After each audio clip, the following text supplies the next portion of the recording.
I love movies. Old movies, new movies, good movies, bad movies, B movies, even C and D movies, to my wife's unfortunate circumstance. Why do I love movies? Because for 90 minutes, the directors, the writers, the studios, the actors, the makeup artists, the set designers, the prop managers, the cameramen, and the sound designers pour out their hearts and souls to tell a complete story from beginning to end. And in it, something amazing happens. Somebody falls in love.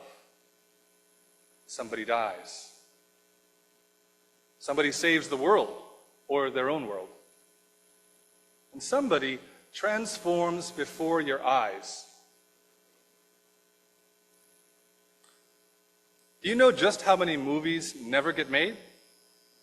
Some of them for good reason, and some just can't catch a break. But one thing's for sure, everyone has a favorite movie. What's yours? It's a Wonderful Life. Any more? Scent of a Woman. Oh my goodness, that's a good one. Any others? When Harry Met Sally. I'll get to yours. I'll get to yours. Well, mine's Groundhog Day. A cynical, heartless jerk of a weatherman, Phil Connors, played by Bill Murray, travels with Rita Hansen, a kind and pure-hearted producer played by Andy McDowell, to cover the Groundhog Festival. Phil goes through the motions, insulting his coworkers and the people of Punxsutawney, PA, and soon finds himself stuck, reliving the same day over and over and over and over. This movie didn't invent the time loop trope, but it became the most famous example of one. But that's not why I love this movie, even though I'll watch anything that messes with the space-time continuum, because God knows I want to break out of it right about now. This movie gives you a unique experience of Phil Connors' spiral of becoming.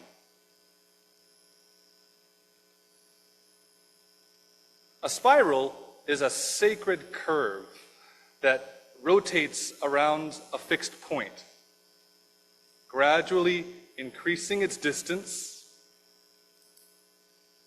from that point. In religious and spiritual contexts, from ancient faith and indigenous cultures the world over, the spiral is a powerful symbol of growth, change, and the cyclical nature of life, often representing a journey, evolution, or spiritual development. We spiral because, as Adrienne Marie Brown says, we are doing the unthinkable. We are creating new worlds of possibility. The spiral of becoming is a seven-threaded journey that has emerged from, in my own study and thought and prayer, on how our you longing is for a deeper practice of transformation. We have it at 9 o'clock before the service for the next, I think, 7 weeks. It's not a class, it's not a curriculum, it's not a path of presence. I'm sorry, it is a path of presence, embodiment, and story. Each thread invites us not to climb, but to return, to become again. This morning, I want to explore, what is freedom? What if it is not a breaking away, but a return reformed? A labyrinth is a unicursal. It is a unicursal geometric structure, meaning that it only has one path in that leads to the center and one path on the way back out. There are no dead ends or choices to be made, although David Bowie's movie, The Labyrinth, still captures me, and that's not the labyrinth we're talking about. While traversing a labyrinth, you can consider the twists and turns of your own life and the choices you and others have made that got you here. While not a pure spiral in form, a labyrinth uses that spiral's energy and its symbolic representation of a journey towards and from a center. It invites you on a specific type of spiraling path with spiritual meditative significance. Our labyrinth takes a winding path of 7 loops, like a sacred knot, to reach the center and come back out to the beginning. Ours is not meant to be just an individual's journey. Otherwise, they would have built it in someone's home. We traverse it to spiral towards something together. And then we spiral out to let something go. Let's spiral together through the 7 threads, gently, honestly, with stories, questions, and the wisdom of our UU tradition. We begin with the first thread, the primacy of presence. It says, what is real is what we share. Thomas Merton said, "My freedom is not fully free when left to itself. It becomes so when it is brought into right relation with the freedom of another." Freedom begins in presence.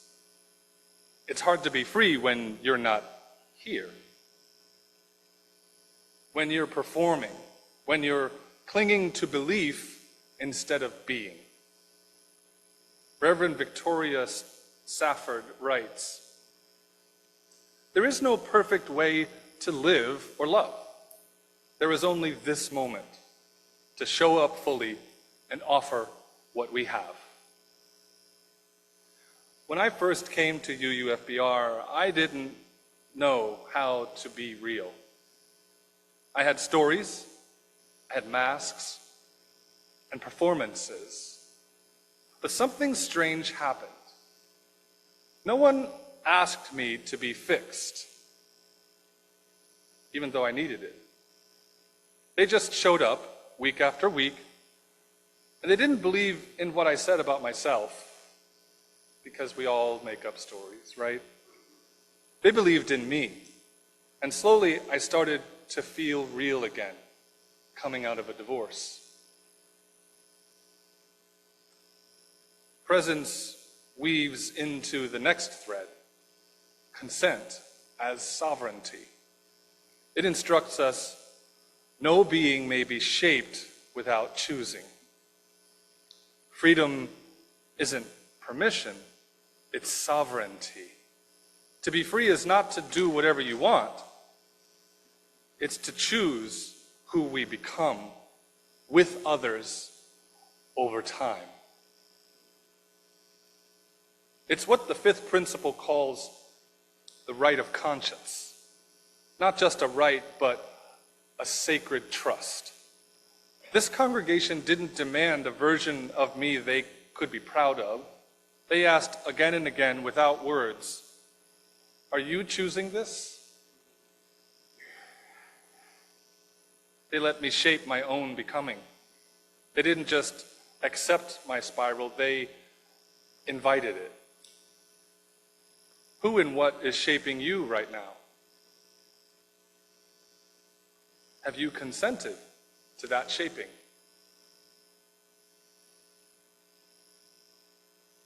Do you seek consent from others before shaping moments together?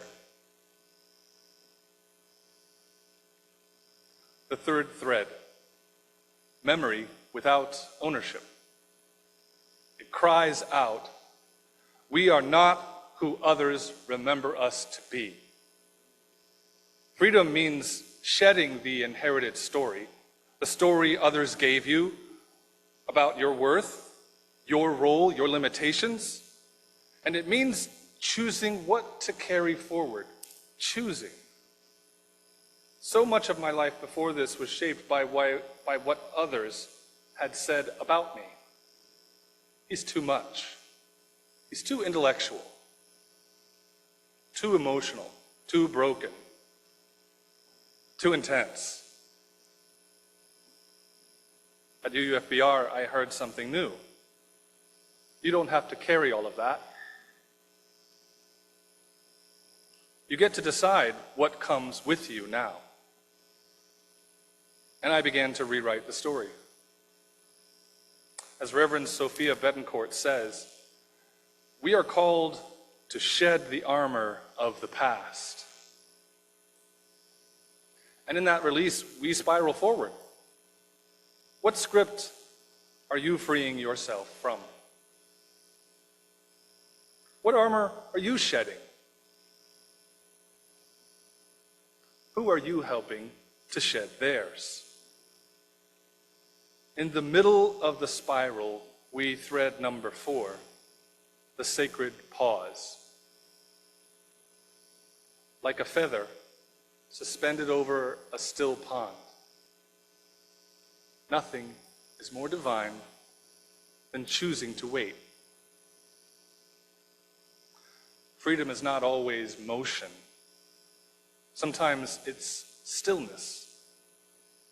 Sometimes the most radical act is to stop. Stop what you're doing. Stop what you're thinking. To breathe, to rest, to wait until the wisdom ripens. This is not failure.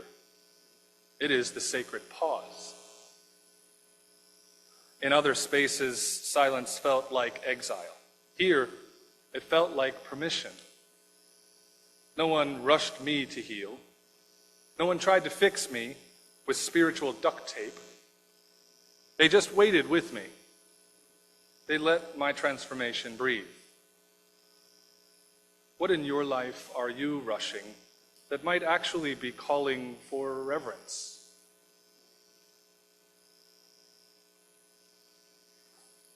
The 5th thread weaves into your spine.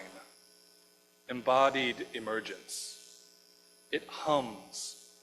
The body's needs are not escape. They are how we become. Freedom isn't disembodied. It's not an idea. It's not hovering above the mess. It's sweat, breath, longing, hunger. It's on the streets. It's the sacred permission to feel and still belong. Adrienne Marie Brown reminds us, when we learn to feel, when we learn to tune into the wisdom of our bodies, we are creating new worlds of possibility. I didn't know how to inhabit my own skin without shame. But this community never treated my body as a problem. They showed me that the sacred could be felt, not just discussed. And slowly, I let myself arrive in my body, not just as someone who thought, but as someone who feels. Your body knows truths your mind won't say. What is it asking for right now?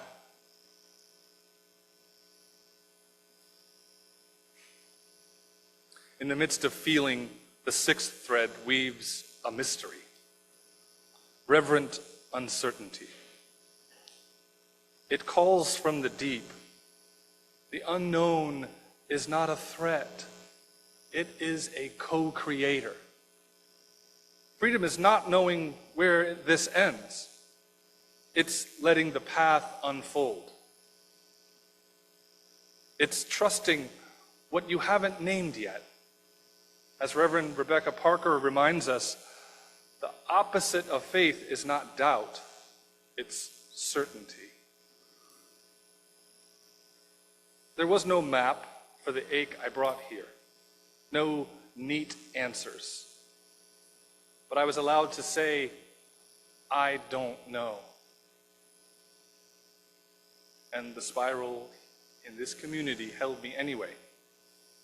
UUFBR didn't hand me certainty.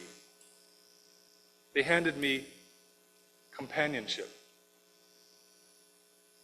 Like a question entwined with infinity, it weaves us into the seventh, the spiral of becoming.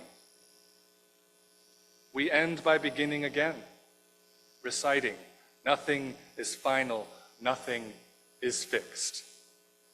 This is the heart of the spiral. Freedom is not a finish line. It's the invitation to return again and again, not as the same self, but as someone wiser, wider, a little more whole this time. Now, cover your ears if you don't want to hear the spoiler for the ending of Groundhog Day. You have your moment. Phil loops for what some fans have calculated as approximately 80 years in the same day, a lifetime. He learns the piano, he learns how to be a chiropractor, learns how to play, change a tire on a car. The list goes on and on. But his spiral of becoming wanted to give Rita the man she deserves. He loops until he feels worthy of her.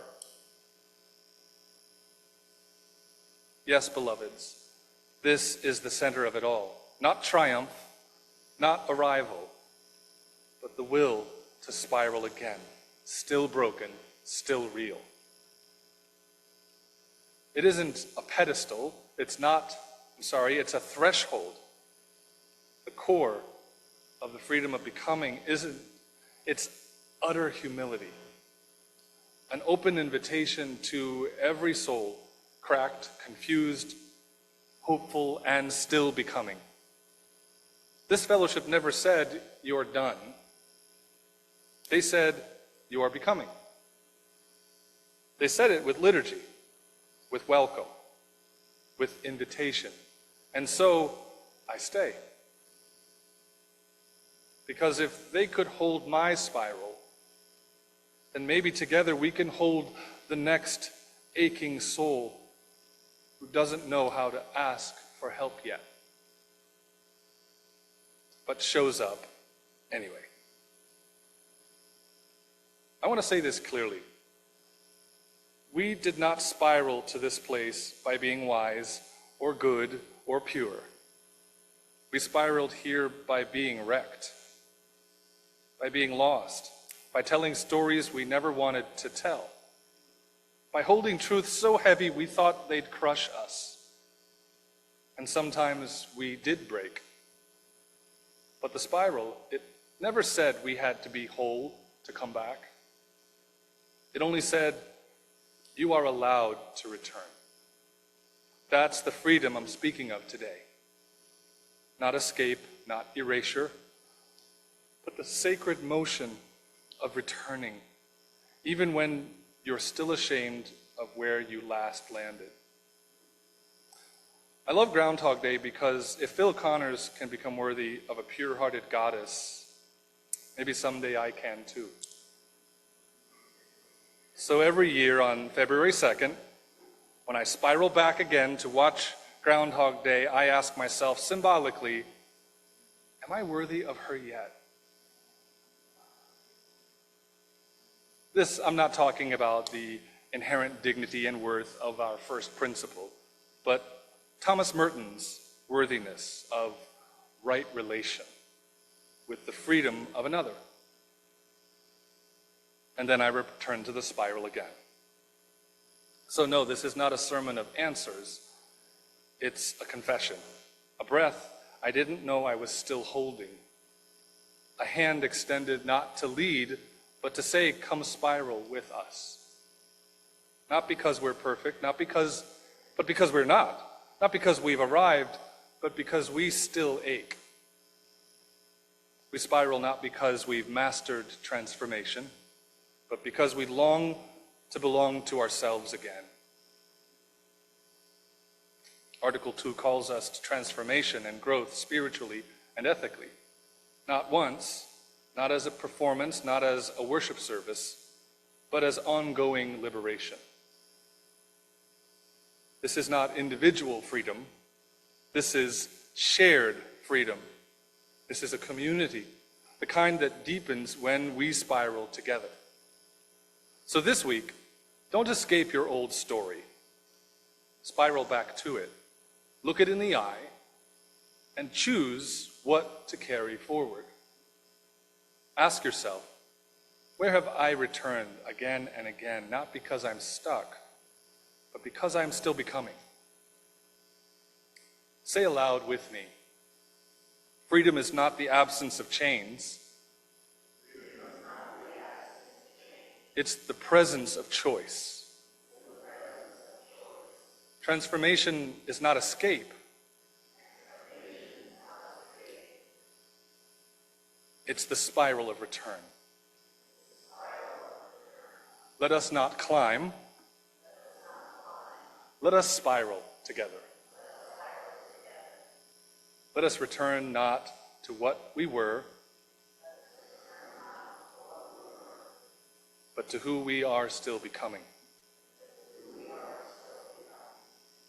Blessed be, may it be so, let it spiral.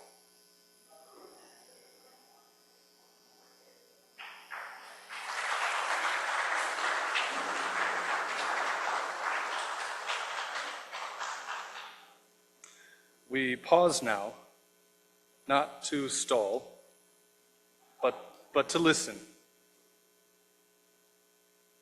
What shifted in you?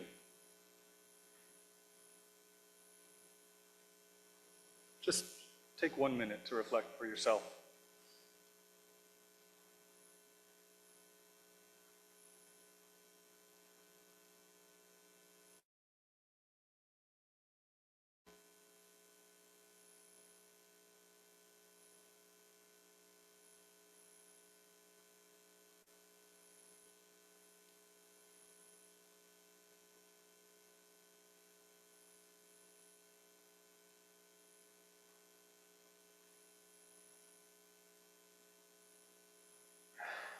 Before we continue to our Share the Plate, I want to ask an offering of you.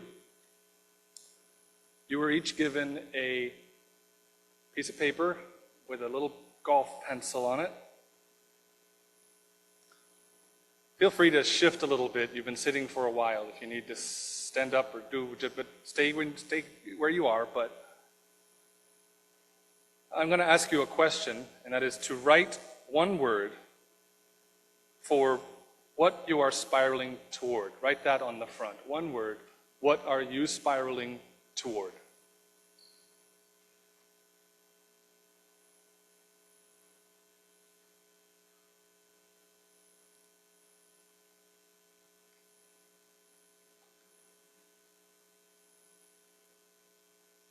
And then when you're ready, on the back, write a second word. And you can do this at home with your own pen and paper. Write a second word, something you are letting go of.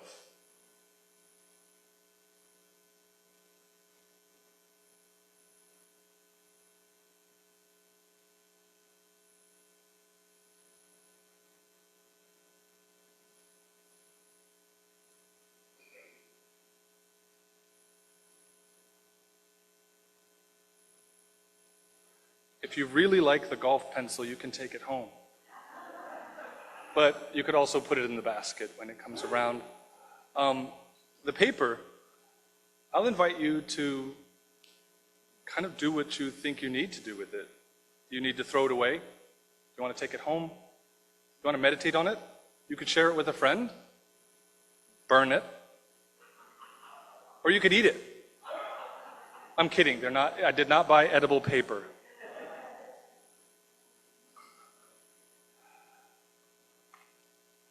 Thank you for your willingness and your openness.